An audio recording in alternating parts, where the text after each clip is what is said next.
Hello बच्चों, मैं हूं मीनू चौहान और आज हम लोग हिंदी व्याकरण के अंतर्गत अपना नया अध्याय काल, जिसे इंग्लिश में टेंस कहते हैं, का अध्ययन करेंगे। और काल का शाब्दिक अर्थ है समय, यानी क्रिया के करने के समय को काल कहा जाता है। कहने का अभिप्राय यह है, क्रिया का वह रूप जिससे उसके होने के समय का पता चले कि क्रिया किस काल में हो रही, किस समय हो रही है, उससे काल कहा जाता है।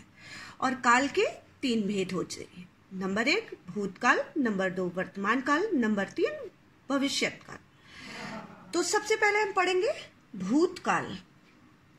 तो भूतकाल किसे कहते हैं, सबसे पहले ये समझ लेते हैं। तो भूतकाल उसे कहते हैं जिससे क्रिया का वह रूप जिससे कार्य पूर्ण होने का पता चले, भूतकाल कहलाते हैं। यानी भूतकाल का अर्थ है बीता हुआ समय, यानी जो क्रिया बीते हुए समय में होती है उसे भूतकाल कहते हैं। और भूतकाल के कितने भेद हैं? भूतकाल के भी 6 उपभेद हैं। नंबर 1 सामान्य भूतकाल, नंबर 2 आसन्न भूतकाल, नंबर 3 अपूर्ण भूतकाल, नंबर 4 पूर्ण भूतकाल, नंबर 5 हेतु भूतकाल, नंबर 6 संदिग्ध भूतकाल। तो सबसे पहले हम समझते हैं हमारा सामान्य भूतकाल, यानी सामान्य भूतकाल किसे कहते हैं। सामान्य भूतकाल, जहां भूतकाल की क्रिया का सामान्य रूप होता है, वहां सामान्य भूतकाल कहलाता है। जैसे बालिका ने पुस्तक पढ़ी और बालक ने गीत गाया, यानी जो भी क्रिया सामान्य रूप से होती है उससे सामान्य भूतकाल कहते हैं। यानी और अब है हमारा अगला काल आसन्न भूतकाल। आसन्न भूतकाल किसे कहते हैं? जिससे यह पता चले कि यह काम भूतकाल में शुरू हुआ था लेकिन अभी अभी समाप्त हुआ है, आसन्न भूतकाल कहलाता है। यानी कि जिसके द्वारा हमें यह पता चले कि क्रिया या काम अभी अभी पूरा हुआ है, उसे हम आसन्न भूतकाल कहते हैं। और इसके कुछ उदाहरण हैं, उनको हम जरा देख लेते हैं। तो हमारा पहला उदाहरण है, बालिका ने पत्र लिख लिया है।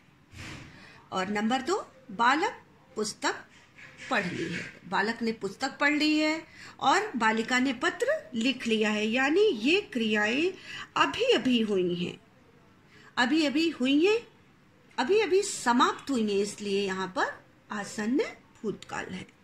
यानी क्रिया खत्म हो चुकी है लेकिन अभी खत्म हुई है, इसलिए ये आसन्न भूतकाल है। नंबर 3 है हमारा अपूर्ण भूतकाल।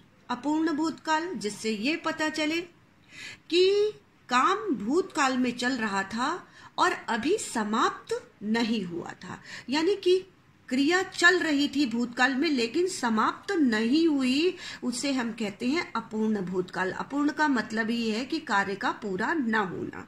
जैसे मधु पत्र लिख रही थी, यानी मधु पत्र लिख रही थी, कार्य समाप्त नहीं हुआ था। सुदेश पुस्तक पढ़ रहा था, यानी पुस्तक पढ़ रहा था, पुस्तक पढ़ने का कार्य समाप्त नहीं हुआ, इसलिए यहाँ पर अपूर्ण भूतकाल है। अब नंबर 4 है हमारा पूर्ण भूतकाल। पूर्ण भूतकाल किसे कहते हैं? पूर्ण भूतकाल है जिस क्रिया रूप से यह पता चले कि कार्य भूतकाल में पूर्ण हो चुका है, उसे पूर्ण भूतकाल कहते हैं। यानी जो क्रिया भूतकाल में ही समाप्त हो जाती है उसे पूर्ण भूतकाल कहते हैं। जैसे लड़की गाना गा चुकी थी, यानी गाना गाने का काम खत्म हो चुका है, क्रिया समाप्त हो गई, इसलिए यहाँ पर पूर्ण भूतकाल है। लड़का दूध पी चुका था, लड़के ने क्या कर लिया था? दूध पीने का काम पूरा हो चुका था, पूर्ण हो गया था, इसलिए यहाँ पर ये पूर्ण भूतकाल है। नंबर 5 है हमारा संदिग्ध भूतकाल। जब क्रिया के भूतकाल में होने का संदेह होता है तब उसे संदिग्ध भूतकाल कहते हैं। यानी जहां पर क्रिया संदिग्ध अवस्था में हो, संदेह हो कि पूरा हुआ है या नहीं, वहां पर हमारा संदिग्ध भूतकाल होता है। जैसे वह सो गया होगा, वह चली गई होगी, यानी क्रिया समाप्त हो गई होगी, ये संदेह है, इसलिए यहाँ पर संदिग्ध भूतकाल है।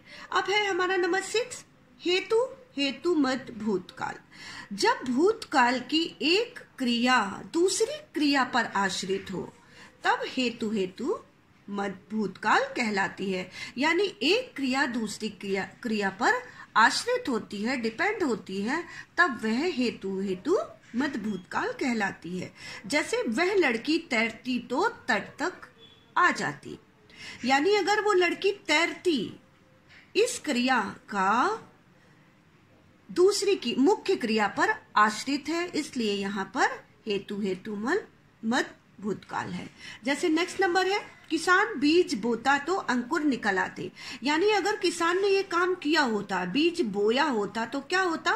अंकुर निकल आते। ये क्रिया इस क्रिया के ऊपर आश्रित है, इसलिए यहाँ पर हेतु मद भूतकाल है। नेक्स्ट नंबर है अब हमारा नंबर 2, वर्तमान काल। और वर्तमान काल किसे कहते हैं? वर्तमान काल का अर्थ है जिस काल में क्रिया हो रही होती है उसे वर्तमान काल कहा जाता है।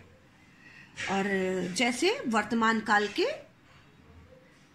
भी 3 भेद हैं। नंबर 1 है हमारा सामान्य वर्तमान काल, नंबर 2 संदिग्ध वर्तमान काल और नंबर 3 अपूर्ण वर्तमान काल। तो सबसे पहले हम इन्हें भी देख लेते हैं कि सामान्य वर्तमान काल क्या है, संदिग्ध वर्तमान काल क्या है और हमारा अपूर्ण वर्तमान काल क्या है। तो सबसे पहले है हमारा सामान्य वर्तमान काल। तो सामान्य वर्तमान काल क्या है? वर्तमान काल में प्रयोग किए गए सामान्य क्रिया के रूप को सामान्य वर्तमान काल कहते हैं। जैसे बालक खेलता है, यानी नॉर्मल क्रिया हो रही है, चल रहे समय में क्रिया हो रही, इसलिए ये सामान्य वर्तमान काल है। बालिका गीत गाती है। अब है हमारा नंबर 2 अपूर्ण वर्तमान काल। जहां वर्तमान काल की क्रिया पूरी नहीं होती बल्कि चल रही होती है, वह अपूर्ण वर्तमान काल कहलाती है। यानी कि जो क्रिया वर्तमान काल में प्रेजेंट में चल रही है लेकिन पूरी नहीं हो रही है, वह अपूर्ण वर्तमान काल कहलाती है। यानी कार्य पूरा नहीं हुआ है, अपूर्ण है, इसलिए यह अपूर्ण वर्तमान काल है। जैसे उदाहरण, बालक खेल रहा है, खेल चुका नहीं है, खेल रहा है, यानी अपूर्ण है। बालिका चाय बना रही है, चाय बनी नहीं है अभी, यानी बना रही है, कार्य पूरा नहीं हुआ है, इससे अपूर्ण वर्तमान काल है। नेक्स्ट नंबर है हमारा संदिग्ध वर्तमान काल। जब वर्तमान काल की क्रिया के संदेह होने का संदेह हो तो उसे संदिग्ध वर्तमान काल कहते हैं। जैसे बालक सोता होगा, बालिका आती होगी।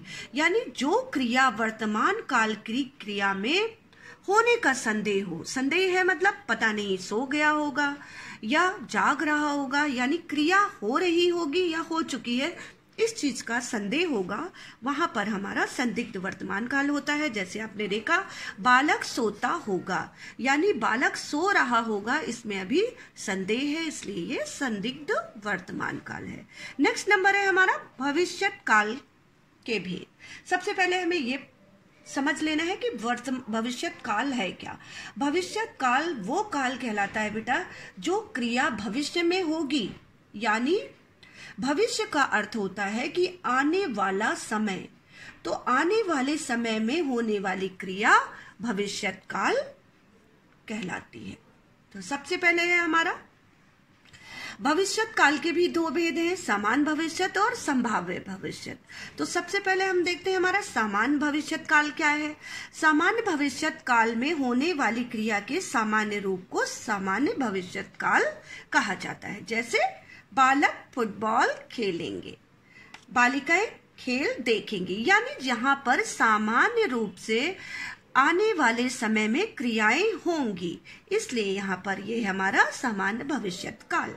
यानी बालक फुटबॉल खेलेंगे यानी सामान्य क्रिया होगी, बालक खेलेंगे, बालिकाएं खेलेंगी, आने वाले समय में ये क्रियाएं होंगी, इसलिए सामान्य वर्तमान काल है, सामान्य भविष्य काल है।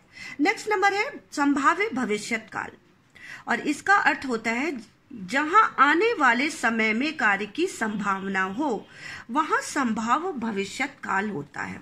संभाव्य का मतलब ही हो जो संभावना हो, किसी चीज की संभावना हो, यानी जहां आने वाले समय में कार्य होने की संभावना हो वहां पर संभाव्य भविष्य काल होता है। जैसे शायद हम वहां कल जाएं, मतलब अभी संदेह है, संभाव्य है, संदेह है कि हम शायद जाएं, इसलिए यहाँ पर निश्चितता नहीं है, संभावना व्यक्त की जा रही है शायद हम जाएं, और संभव है आज वर्षा हो। यहाँ पर भी संदेह है, संभावना है कि शायद आज वर्षा हो, इसलिए यहाँ पर संभाव भविष्यत काल है।